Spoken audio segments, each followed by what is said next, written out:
Buenas tardes, estimados compañeros y profesor. Vamos a hablar acerca de la dehiscencia del canal semicircular anterior. Los integrantes son Maximiliano Mendoza, Francisca Mora, Tatiana Moraga, Javiera Novoa, Javiera Pérez y quien les habla, Francisca López.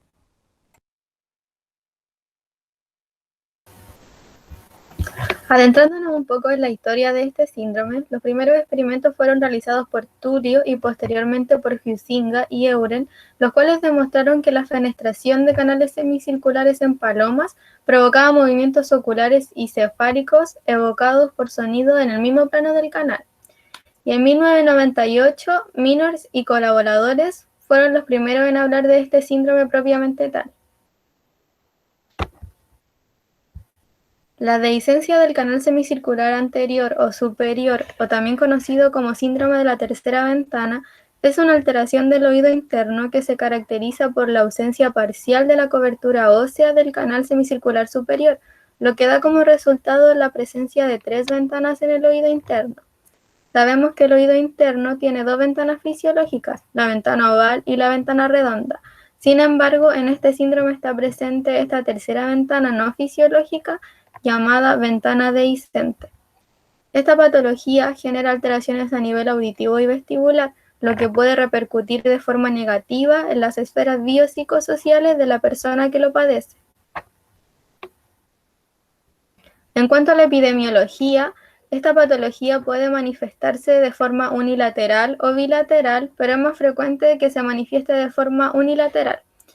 Esta dehiscencia puede aparecer en los otros canales semicirculares, pero es más común que se presente en el canal semicircular superior, y la dehiscencia del canal semicircular lateral es la menos frecuente. La edad media de aparición es de 45 años, y en un estudio de observación de huesos temporales se observó que el 1.4% presentaban adelgazamiento del hueso sobre el conducto semicircular superior y 0.5% tenían dehiscencia completa. En relación a la etiología, los síntomas asociados a este síndrome se originan debido a un defecto óseo en el techo del canal semicircular anterior, pero de acuerdo a la indagación bibliográfica, se evidencia que aún no está claro si este defecto es congénito o adquirido, pero se han postulado algunas teorías donde se dice que la dehiscencia se debería a un defecto en el desarrollo embrionario por una mala posición del ostecito primitivo, por un defecto de la reorganización ósea del canal en el periodo prenatal. También lo asocian a un defecto del canal por un desarrollo anormal de la fosa craneal media. Entre las causas adquiridas se mencionan los traumatismos craneoencefálicos, colesteatomas y las alteraciones en drenaje venoso que provocarían la erosión del laberinto óseo. Hay estudios que avalan la causa congénita y otros la adquirida. Un estudio de prevalencia donde se analizaron 1.000 huesos temporales se apreció dehiscencia del canal semicircular en el 0,5% de los casos. Acá no se encontraron alteraciones locales en el hueso temporal que pudiesen explicar esta erosión ósea. Tampoco ninguno de los pacientes tenía historia previa de algún traumatismo craneal. Entonces se planteó que alguna alteración embrionaria podría explicar estos hallazgos y que probablemente algún evento posterior, como por ejemplo un traumatismo, podría acentuar esta condición, determinando la aparición de los síntomas. En relación al mecanismo fisiológico afectado, según Alfonso Muñoz, en esta alteración que ocurre a nivel de oído interno se compromete la cobertura ósea del canal semicircular con la ausencia parcial de esta en la zona más cercana a la dura madre.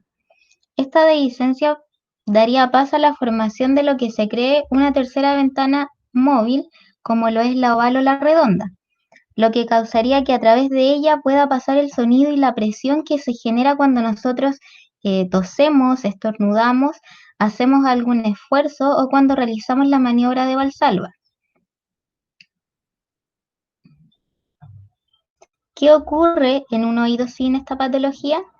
Acá los movimientos realizados por el estribo en la ventana oval a causa de la onda acústica producen un cambio de presión sobre el vestíbulo, y ya que la presión es similar en los dos extremos del canal semicircular superior, no se produciría este flujo de la endolinfa dentro del canal. En un oído que presenta una dehiscencia, ese cambio de presión en el vestíbulo por el movimiento del estribo generaría un flujo de fluido desde el vestíbulo hacia la dehiscencia, como se ve en la imagen en donde está la flecha. Esto provocaría que dentro del laberinto membranoso haya un movimiento de la endolinfa que genera la estimulación de los receptores sensoriales. Es por esto que la energía que llega hacia el oído interno no iría solo hacia la cóclea, sino que también se dirige hacia esa tercera ventana, lo que provocaría que la energía sonora que llega sea menor a lo habitual, produciéndose una pérdida auditiva o una hipoacusia. Esto también generaría una diferencia óseo-aérea de 30 a 60 decibeles en una audiometría con mayor predominio en las frecuencias graves. Lo que significa esto que presentan una disminución de la conducción del sonido por vía aérea y un aumento de la conducción por vía ósea, ya que la dehiscencia actuaría como una vía de fuga para el sonido porque disminuye la impedancia de entrada a la cóclea y por la desviación de una fracción de la energía hacia el canal semicircular superior.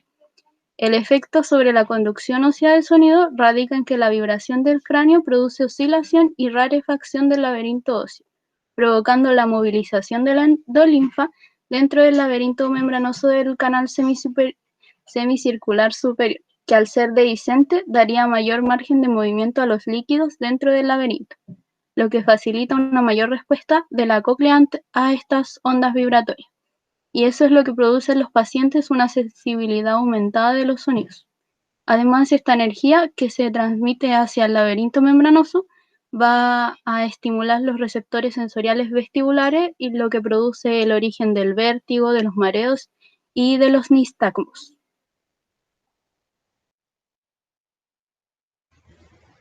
Signos y síntomas. Algunos de los signos y síntomas son el vértigo, el nistagmo, la hipoacusia, la autofonía, la inestabilidad, la oscilopsia, hiperacusia, entre otros.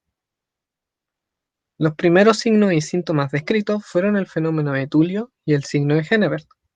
El fenómeno de Tulio consiste en la provocación de síntomas vestibulares por ruido fuerte.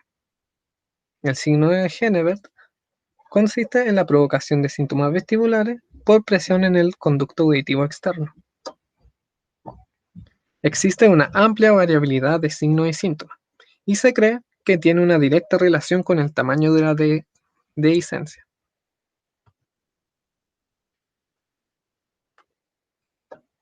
En la investigación de Esquivel y Zúñiga, se menciona un estudio donde 65 pacientes diagnosticados con síndrome de dehiscencia entre los años 1995 y 2004 reportan algunos signos y síntomas que se presentan con mayor frecuencia que otros. En la columna de los signos tenemos primero el nistagmo inducido por ruidos fuertes en un 82%. El nistagmo es el movimiento ocular constante, rítmico, involuntario y rápido que pueden ser horizontal, vertical y rotatorio. El nistagmo inducido por la maniobra de Valsalva tiene un 75%.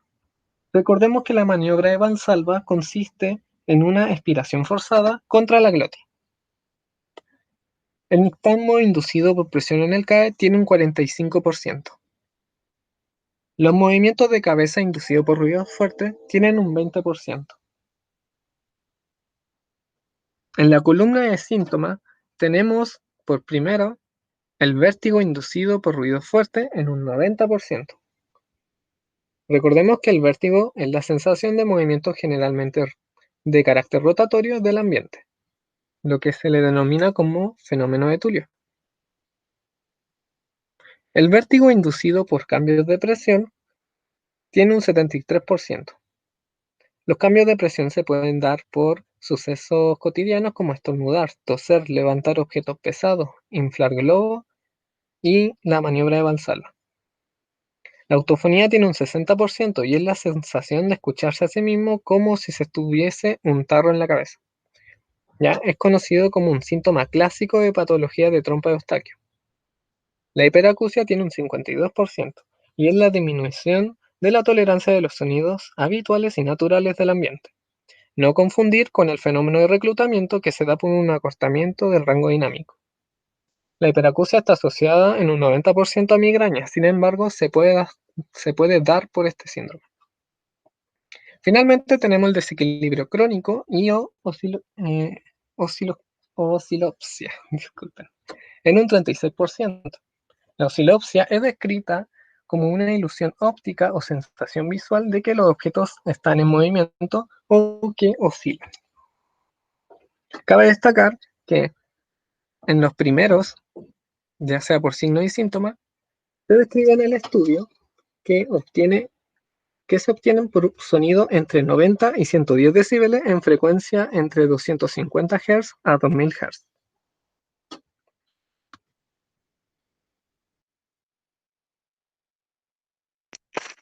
El síndrome de dehiscencia del canal semicircular anterior se diagnostica mediante imágenes de tomografía computarizada de alta resolución en la porción petrosa del hueso temporal, o también con el uso de potenciales evocados miogénicos vestibulares.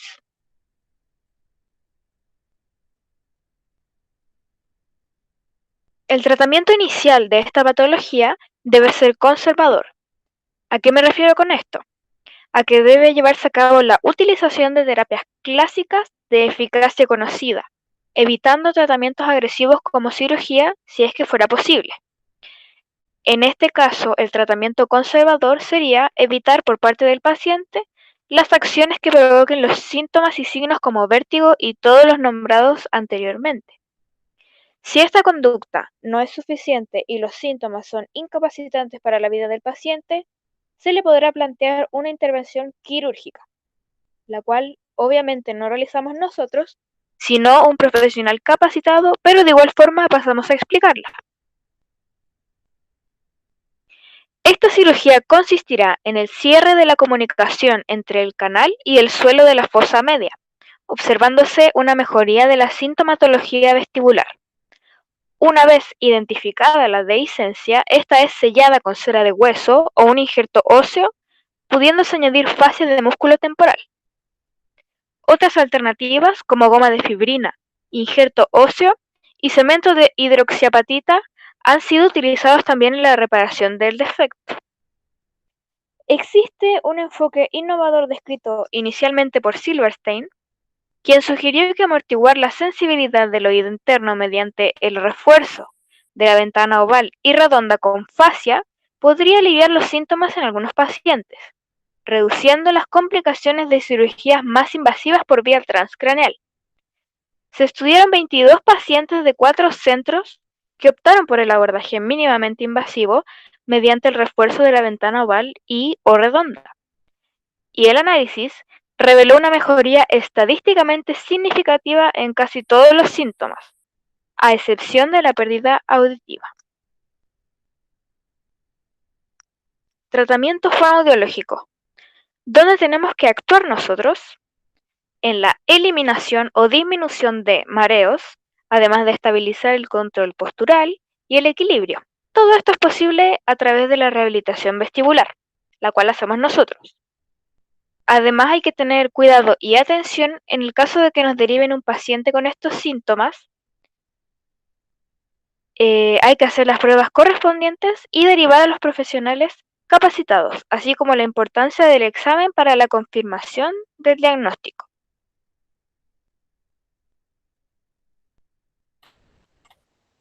Vamos a exponer un caso clínico de ejemplo de un usuario de 33 años de sexo masculino. Es un administrativo en minería. Consulta por un cuadro de 2 años de evolución caracterizado por hipoacusia, autofonía y tinnitus pulsátil del oído izquierdo. En los últimos 8 meses se agrega desequilibrio y vértigo objetivo al emitir el fonema m. Al examen destaca otoscopia normal desde Weber lateralizado a oído izquierdo. La audiometría presenta hipoacusia de conducción en oído izquierdo de curva ascendente y un gap de 40 decibeles, en las frecuencias 125, 250 y 500. La vía ósea es menos 10 decibeles. Esto todo lo vamos a visualizar más adelante en la figura número 1. Con la sospecha clínica y audiológica de una dehiscencia del canal semicircular superior, se solicita test clínico BEM, de potenciales vestibulares miogénicos evocados, con un estímulo burst de 500 Hz. que presenta un umbral de las ondas P13 y N23 a 65 decibeles NHL y asimetría a las amplitudes de la onda P13 y N23 a 90 decibeles NHI, que vamos a visualizar más adelante en la figura 2. Aquí podemos visualizar la figura número 1, la audiometría antes mencionada, y en la figura número 2, que es la prueba BEMP.